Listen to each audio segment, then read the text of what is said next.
Welcome back for another reading of Because of Mr. Terupt.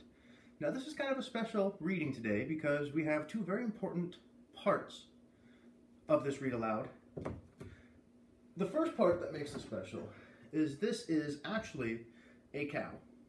Though I previously mentioned the wrong name of the sheep in previous video, this is actually a cow, and this was the very first stuffed animal that we got for Diego. It's his favorite. He's about to take off his little leg, but he's still going to join us for the read aloud today. Now, another important aspect of this read aloud is this amazing blanket that we had made for us as a gift. Now, you will notice my picture and my wife's picture is on this blanket. How awesome is that? Yeah. Okay. I've also chosen to use my New Orleans mug, which was part of a vacation my wife took and I took, and we brought this back with us, and it always reminds me of good times. Even when it's raining outside, I can still think of sunnier weather. Okay, got my iced tea, got my book, and we left off on Jeffrey's chapter. Put that bookmark there. Here we go. Peter called them bad names, and Alexia laughed like it was funny or something. I should have just punched them both. It's a good thing they weren't in my group. I went downstairs with Jessica and Anna. They seemed a little bit scared, but I didn't say anything. We walked into Miss Kelsey's class and met the kids. They were great. Joey was full of love. All he wanted to do was play and hug me. He didn't even get upset about anything, not even winning or losing or when we played games. James was reading this big book when we first walked in. I could tell he was real smart. I figured he was autistic right away because he didn't look at us or say anything to us. And little Emily was so cute. She needed lots of help, but who wouldn't want to help? They reminded me of Michael, just like the collaborative kids. Michael had the power to make you feel really good whenever you were with him. Love poured from him. I never told anyone about Michael, and I wasn't gonna. But Jessica knew something was up. She's pretty smart. She notices things. After we visited the collaborative classroom a few times, she came up to me at recess one day. I was sitting at the far edge of the field where no one else ever comes. I was looking through my football cards, putting them in piles by position. "You have a secret, don't you, Jeffrey?" she said to me as she sat down. "What are you talking about?" I said. "Who do you know with special needs?" I just kept sorting my cards, trying to ignore her. I wasn't going to tell her anything. Then she moved closer. "I've got a secret no one knows about too. No one, not anyone at this school," she said. "So why would you tell me?" I asked, looking at her this time. "Well, I was reading this book, I to B."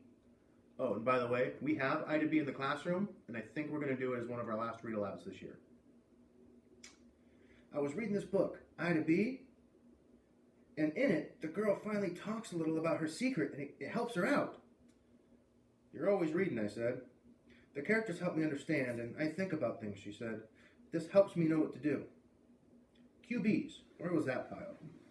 "Is that why you handle Alexia different than any of the other girls?" I said. "I guess so." "Well, you can tell me your secret. I'm listening." "Can I look at some of those cards while I talk?" She reached for my running back pile. "No."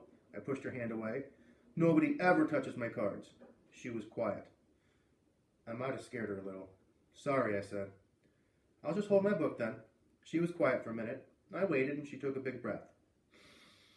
"Well, my dad didn't come to Connecticut with us," she said. "He directs plays and found a girlfriend at his work. A beautiful actress from one of his productions. My mom decided we needed to get away from California and away from my father. So, here we are." I just kept sorting my cards. But I was listening, and Jessica knew I was. After a few seconds, she kept talking. She had more to get off her chest. I didn't want to come, but my mom told me I had no choice. Boy, was I ever angry with her. Angry like I've never been before. I figured my dad was dumping her, not me, so why did I have to leave? Silly thought, right? I could never live without my mom.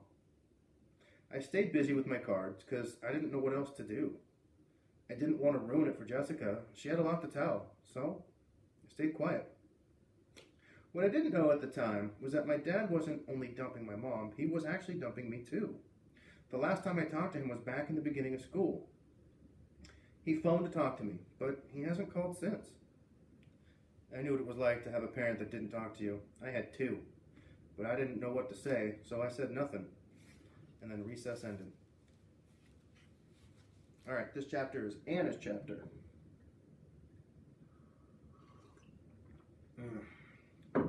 I was pretty scared when Mr. Terupt first told us about going to the collaborative classroom. I didn't know those kids. All I did know was that they were gross and messy, but I didn't complain. I was happy when I found out Jessica was in my group. She and I have been eating lunch together. She's always reading, and she's really smart, but she doesn't act like a know-it-all.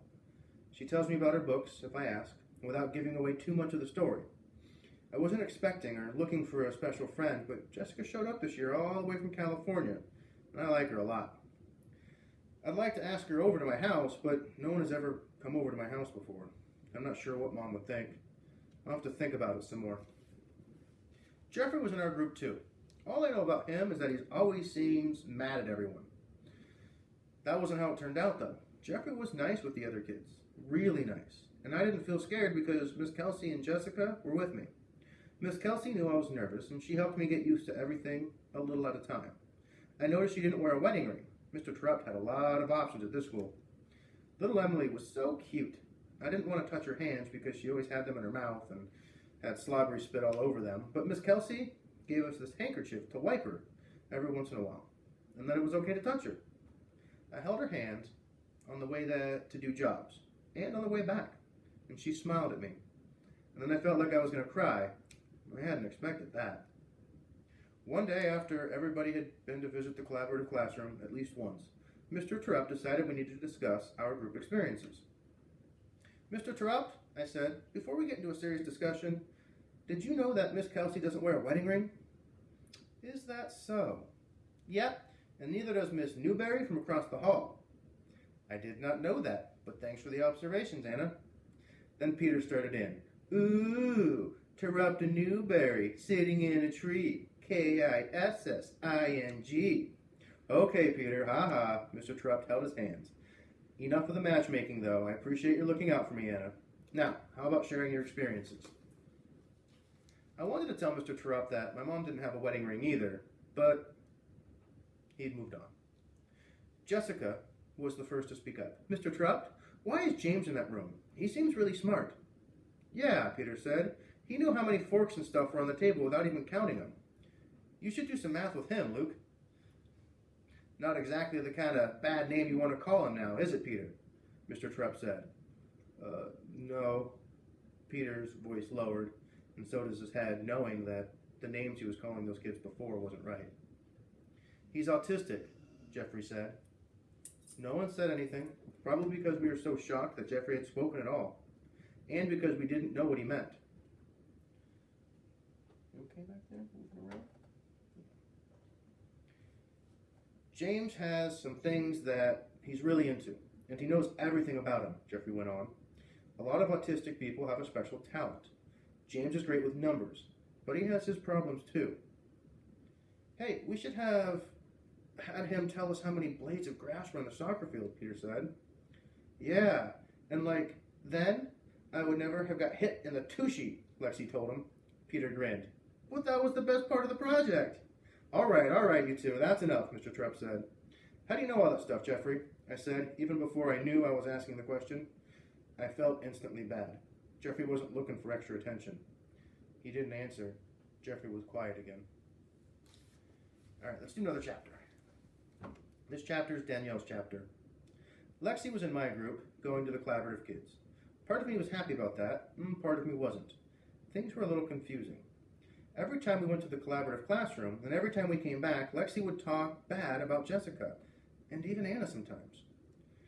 Don't you think Anna belongs in this room? She's so stupid, Lexi said one day. Even if I wasn't supposed to be friends with Anna, I knew she wasn't stupid. I knew because she was my plant partner, and she'd helped me a lot during that unit. Plus, Anna was the only girl not involved in Lexi's schemes, which made her brave, too. Jessica should just stay down there. She doesn't have any normal friends, Lexi said. The weirdest thing of all was that Lexi was really nice to the boys and girls in the collaborative classroom. Joey loved her. Okay, Joey loved everyone, but he always smiled and hugged Lexi. And she was really patient with Emily, too. Seeing Lexi like that helped me feel more comfortable in the room, and I had a good time with the kids, especially James. Jeffrey told us that James had certain things he was really into, and one of them was farms. His brain was crammed with information about tractors and machines and cows and milking. So I brought in a bunch of pictures from home, and James went nuts. He spouted off facts nonstop as he looked at each picture. Udders. These are the cow's udders. Clean her off and use teeth to dip. Next picture. Hey, find it in bales or rolls. It's hard to work to hay. Throw the bale in a wagon and put it in the elevator. Stacks the bales and the hay up. Next picture. John Deere tractor, classic green and yellow, lots of horsepower. James talked more to himself than anyone else, but that was okay. His mind was racing. And when our time was up, I tried to take the pictures, and he started screaming, like really screaming. Not words, just noise, really loud noise. And it scared me. I let go of the pictures, and Mrs. Warner came right over. I got out of the way. He can keep them, I said. That's very nice of you, sweetie, Mrs. Warner said. James, can you say thank you to your friend? Arg! James was yelling and struggled to free his body from Mrs. Warner. James has a hard time knowing when time is up and switching to another activity, she said. I feel bad for James. Watching him have his meltdown. It's okay, I said. You can keep the pictures, James. Bye. More yelling and crying and screaming. I hoped he would calm down soon, but I had to leave. I wanted to go. I didn't like seeing that. The whole situation upset me, and I think that's what gave me the courage to say something. We had just gone out to the hall when Lexi started right in. Like, what a weirdo. We better fix him up with Jessica. She's the weirdest one in our class. Just stop it, I exploded. Why do you always have to be so mean? You're nice in the room with them. Why do you have to be mean now? Fighting back tears, I turned and ran down the hall. He likes cows, Lexi yelled after me. Maybe he should date a cow like you then. Hot tears streamed down my cheeks. I ran upstairs and into our bathroom. Jessica was there. Are you okay? She asked as I came through the door crying. Here was my true friend. I knew it now. I'm sorry I've been so mean to you, Jessica. I won't do it again. She walked over to me and hugged me. It made me feel a lot better. So I prayed, and this is what I said. Hey, it's Danielle. I know that Jessica's my real friend, and I pray that you can help Alexia not be so mean. And I pray for James. He was awful upset today. Please help him feel better and learn to handle when time is up. Thanks. Wow, these are some pretty powerful chapters. All right, this next one's real short, and it's going to wrap up our month as well. This is Alexia's chapter. Like, Peter knew what he was doing out there on that soccer field, hitting me with that frisbee. So, I was constantly reminding him that he had killed our plant. I told you so, I kept telling him. Yesterday, he told me to stop annoying him. Peter's always picking on me. I bet it's because he likes me. Like, all the boys think I'm pretty. They like my fancy clothes, my sparkly lip gloss. They sure don't look at Danielle. She's got so upset with me. She's never yelled at me before. Must be she's getting braver as she gets fatter. I'll have to fix things with her again. I do like going to the collaborative classroom. I don't have to worry about things down there. The kids in that room love you no matter what. It's really nice. Teacher had a good idea one day. Joey likes my feather boas, and I always wear them to his class so he can see them. I think I'm going to ask if I can put some lip gloss on Emily. I think maybe she'll like it too. Every girl should have some lip gloss. Okay, so that wraps up November, and when we come back, we're going to be starting December, and Peter's chapter is first. So I hope you're enjoying this as much as I am, but I do understand that this is a pretty tough book to read. You get a lot of emotions that we've probably all experienced at some point during school and outside of school, and we're also getting some talk about some special friends that we have at our very own school. And not all of the kids' perspectives is a very nice or positive perspective at the beginning. But as I'm reading more and more, I'm starting to feel like some of their opinions of the collaborative classroom are changing for the better. I feel like they're starting to learn more about those kids. So I can't wait to read on and find out what else happens.